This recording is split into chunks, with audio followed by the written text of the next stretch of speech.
Adding a turnaround to a blues bass line is one of the best ways to make your sound like a real authentic blues player. In this video I'm going to show you 2 turnarounds you can put into pretty much any 12-bar blues that are going to make you sound like a real experienced pro. How's it going, guys? Hugh Richardson from onlinebassguitar.com here. On my channel I do gear reviews and bass lessons just like this one. So if you're new here, I'd love to have you subscribe. And in this part of my blues bass line series we're going to be looking at turnarounds. So what exactly is a turnaround? Well, if you think about the form of a 12-bar blues as we have been in this series, a turnaround is a short phrase that will come in the last 1 or 2 bars of that 12-bar form that's designed to reset the form and take us back to the start. It's a lot easier to actually play through and show you what I mean rather than explain. So if I start with this riff in E, I'm going to do a 12-bar in E. There's my 1 chord. Up to the 4. Back to 1. 5. 4. Here's the turnaround. So it's that little phrase right at the end that I played there. And you can hear if I go from the turnaround, I get ready to go back to the start.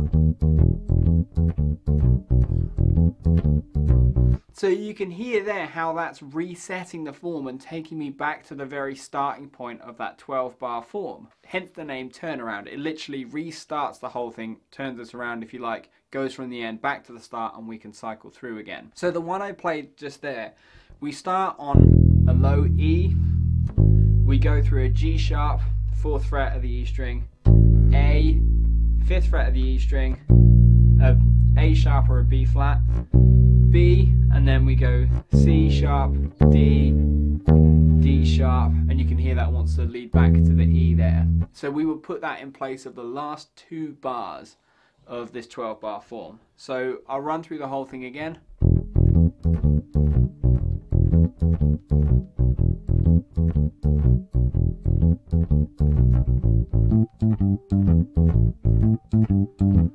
Back to the 1 chord. So 5,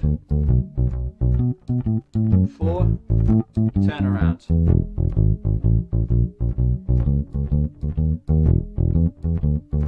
And we're back to the start. Now, I remember when I first discovered this, it was one of those things that was almost like authentic blues in a can.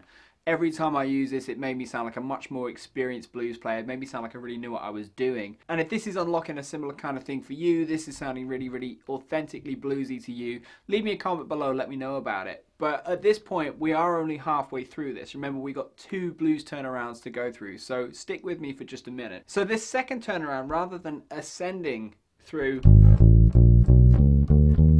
like that, this time we're going to start from our high E, 7th fret of the A string, go down to the flat 7, so D, C sharp, C natural, B, and then you could put a little A sharp, B right on the end. So the turnaround phrase should sound like this.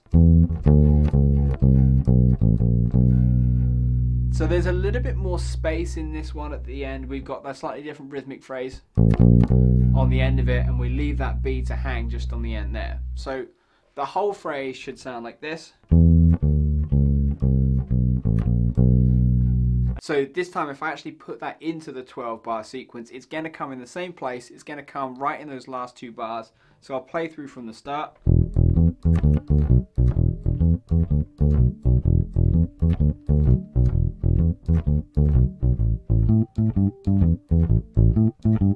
Back to the 1, 5 chord, 4, turn around, and then 1.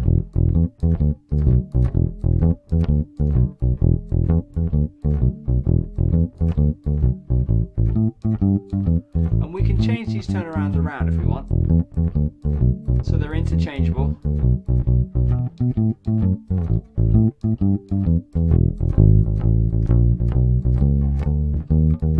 So you see there, I put the first one in. I can kind of chop and change these as I like. But just a word of warning, if you are going to start changing these around, a lot of blues bass playing is about repetition and providing a really solid foundation for the rest of the band. So In my experience, it's actually worked a lot better to pick one turnaround and stick with it for quite a few choruses of a 12 bar. So if you've got a blues that's going to be going on for 5, sometimes even 10 minutes, it can sound a bit sort of unsettling if you're constantly changing turnarounds because you're not providing a particularly solid, stable foundation for the rest of the band.